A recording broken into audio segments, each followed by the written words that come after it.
Hi, welcome back to our channel. This is our 9th video in Vizag series. Yarada beach. Vizag మొత్తంలో most isolated beach ఏదైనా ఉందంటే అది ఇదే. ఈ వీడియోలో యారాడ బీచ్కి ఎలా వెళ్ళాలి, యారాడ బీచ్ ఎలా ఉంటుందో క్లియర్గా చూపించాను. సో వీడియో మొత్తం చివరి వరకు చూడడానికి ట్రై చేయండి. ఈ బీచ్కి మీరు గాజువాక నుంచైనా స్టార్ట్ అవ్వచ్చు, లేదనుకుంటే సింధియా నుంచైనా వెళ్ళొచ్చు. మేమైతే గాజువాక నుంచి స్టార్ట్ అయ్యాం. ఇక్కడికి ఆర్టీసీ బస్సెస్ కూడా ఉంటాయి, కాకపోతే లిమిటెడ్ బస్సెస్ మాత్రమే అవైలబుల్గా ఉంటాయి. సో చూసుకోండి. మీరు పబ్లిక్ ట్రాన్స్పోర్టేషన్ నమ్ముకున్న కంటే మీరు ఓన్ వెహికల్స్తో రావడం బెటర్. నెక్స్ట్ ఇంకో విషయం ఏంటంటే, మీరు ఓన్ వెహికల్స్తో రాకపోతే కొంచెం ఎర్లీగానే బీచ్ నుంచి స్టార్ట్ అవ్వడానికి ట్రై చేయండి.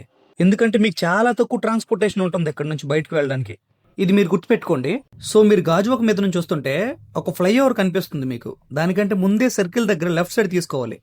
మీకు ఈ రైట్ సైడ్ కనిపిస్తుంది కదా, ఇదే గంగవరం పోర్టుకు సంబంధించింది అనమాట. ఇప్పుడు మనం ఉండేది గంగవరం విలేజ్. ఇది కొండ మీద నుంచి ఇంకా క్లియర్ గా కనిపిస్తుంది.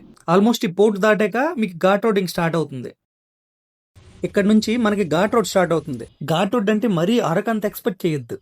ఈ రోడ్ లో వెహికల్స్ ఎక్కువగా ఉండవు, ఎందుకంటే ఈ ఘాట్ రోడ్ స్టార్ట్ అయిన నుంచి మళ్ళీ యారాడ రీచ్ అయ్యేంత వరకు కూడా మీకు మధ్యలో ఒక్క విలేజ్ కూడా కనిపించదు.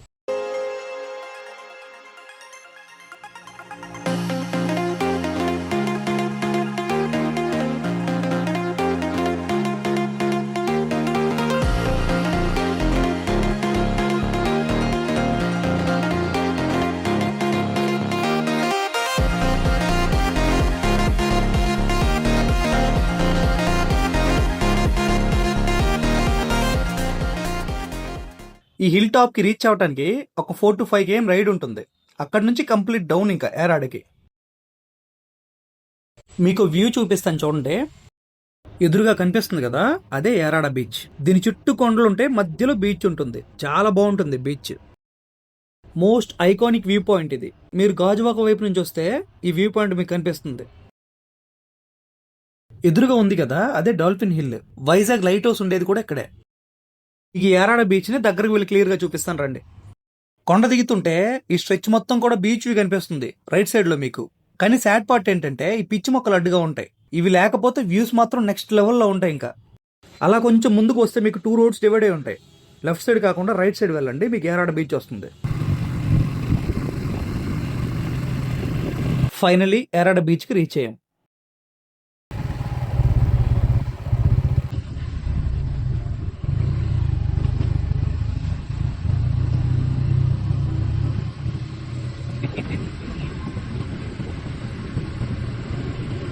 యారాడ వచ్చే ఆర్టీసీ బస్సెస్ అన్ని ఇక్కడే ఆగుతాయి. ఒక రకంగా యారాడ బీచ్ కి ఇదే బస్ స్టాండ్ కూడా. దీని ఎదురుగానే బైక్స్ పార్క్ చేసుకోవచ్చు. బేసిక్ గా ఈ బీచ్ లో క్రౌడ్ కొంచెం తక్కువగా ఉంటారు. వీడియో స్టార్టింగ్ లో చెప్పాను కదా, ఈ బీచ్ సిటీకి చాలా దూరంగా ఉంటుంది. సో పర్టికులర్ గా ఈ బీచ్ కోసమే వస్తే రావాలి. దీనికి తోడు వైజాగ్ లోనే చాలా బీచెస్ అవైలబుల్ గా ఉన్నాయి కదా, ఎక్కువ మంది క్రౌడ్ వాటినే ప్రిఫర్ చేస్తారు. ఇంత దూరం రావడానికి ఇష్టపెట్టుకోరు అనుకుంటా. ప్లస్ ఇంకో విషయం ఏంటంటే, ఇది పెద్దగా డెవలప్డ్ ఏరియా కూడా కాదు. సో అందుకనేమో పెద్దగా రష్ ఉండదు ఇక్కడ. కానీ ఈ బీచ్ ని ఎక్కువగా ఫారినర్స్ ప్రిఫర్ చేస్తారు. వైజాగ్ లో ఉండే అన్ని బీచెస్ లాగే ఇక్కడ కూడా రాళ్ళు ఉన్నాయి. ఎదురుగా మీకు కొండ కనిపిస్తుంది కదా, ఈ యారాడ బీచ్ మొత్తానికి స్పెషల్ అట్రాక్షన్ ప్లేస్ అదే. దగ్గరకు వెళ్ళి క్లియర్ గా చూపిస్తాను రండి. రైట్ సైడ్ ఈ కొండ ఉంటే లెఫ్ట్ సైడ్ మీకు డాల్ఫిన్ హిల్ ఉంటుంది. ఇలా 2 కొండల మధ్య ఉండే చిన్న బీచ్ ఇది. ఇదే ఆ ఫేమస్ ప్లేస్.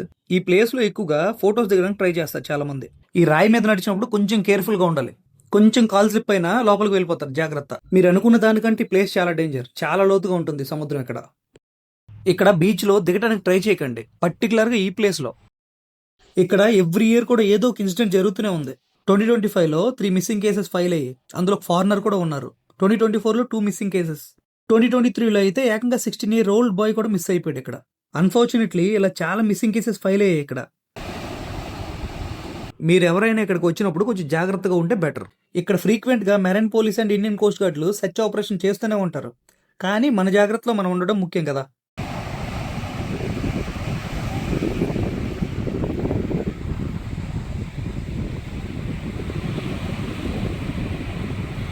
ఇంకా బీచ్ విషయానికి వస్తే my second most favourite beach ఇది. చుట్టూ పచ్చని కొండలను కప్పుకుని హిడెన్ జమ్ లో ఉంటుంది ఇది. ఇక్కడ ఇసుక కూడా గోల్డెన్ కలర్ లో చాలా బ్రైట్ గా కనిపిస్తుంది. రిమైనింగ్ బీచెస్ లో ఉండే ఇసుకతో కంపేర్ చేస్తే చాలా యూనిక్ గా ఉంటుంది ఇది. మీ ఫ్రెండ్స్లో ఎవరైనా బీచ్కి వచ్చుంటే ఒకసారి వాళ్ళని అడగండి, వాళ్ళే చెప్తారు. ఇక్కడ వీళ్ళు ఎక్కువగా ఫిషింగ్ మీదే ఆధారపడతారు. మెజారిటీ పీపుల్ కూడా డిపెండ్ అయ్యేది దీని మీదే.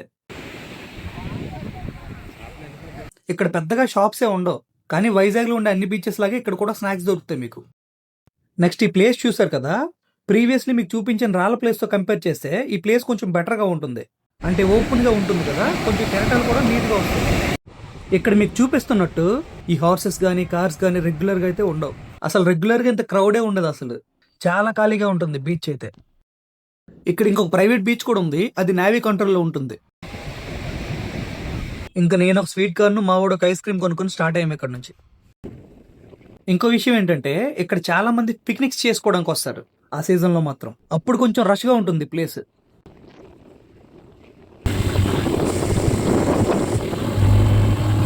ఇదే యారాడ విలేజ్. ఈ విలేజ్ పేరుతోనే ఆ బీచ్ను కూడా యారాడ బీచ్ అని పిలుస్తారు. మీకు ఎదురుగా కనిపిస్తుంది కదా, అదే డాల్ఫిన్ హిల్ అనమాట. యారాడ్ నుంచి ఎగ్జిట్ అవుతున్నాం.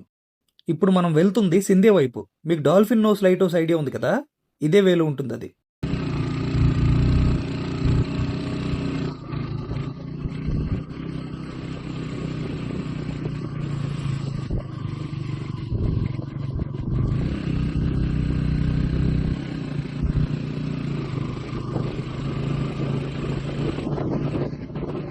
ప్రజెంట్ మనం ఉన్నది డాల్ఫిన్ కొండ మీద. ప్రజెంట్ ఇక్కడ రోడ్ వర్క్ జరుగుతుంది. యాక్చువల్గా మేము లైట్ హౌస్కి స్టార్ట్ అయ్యాం, కానీ సాడ్లీ మేము వెళ్ళే టైంకి అది క్లోజ్లో ఉంది. అంటే టైం అని కాదు, ఆ రోజు మొత్తం కూడా లైట్ హౌస్ క్లోజ్లో ఉంది. ఈ కొండ మెజారిటీగా మన ఇండియన్ నేవీ కంట్రోల్లో ఉంటుంది. ఇక్కడ సివిలియన్స్ పెద్దగా కనిపించరు. సో ఇది కూడా ఒక రీజన్ అయి ఉండొచ్చు క్రౌడ్ ఎక్కువగా రాకపోవడానికి బీచ్కి.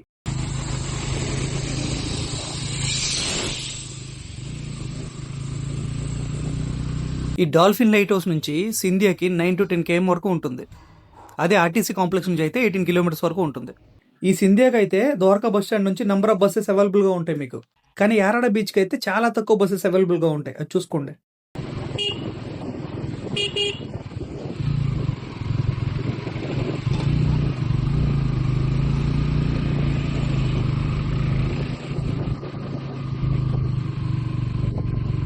ఇంకా యారాడ బీచ్ కోసం మాట్లాడుకుంటే ప్రైవేట్ బీచ్ ఫీల్ రావాలి, క్రౌడ్ తక్కువగా ఉండాలి అనుకున్న వారికి బెస్ట్ బీచ్ ఇది. పబ్లిక్ ట్రాన్స్పోర్టేషన్ మీద డిపెండ్ అయ్యే కంటే ఓన్ వెహికల్స్తో రావడం బెటర్. సిటీ ట్రాఫిక్ని దాటుకుని ఇంత దూరం రావడం వర్తా అంటే డెఫినెట్లీ వర్త్. ఇటువైపు వస్తే యారాడ బీచ్తో పాటు లైట్ హౌస్ కూడా కవర్ చేయొచ్చు మీరు. ఇంకో విషయం ఏంటంటే ఇక్కడ ఫుడ్ కూడా దొరుకుతుంది, రెస్టారెంట్ కూడా ఉంటుంది. వీడియో స్టార్టింగ్లో చెప్పడం మర్చిపోయాను. దీంతో పాటు మీకు జంగిల్ బీచ్ రిసార్ట్ కూడా ఉంటుంది.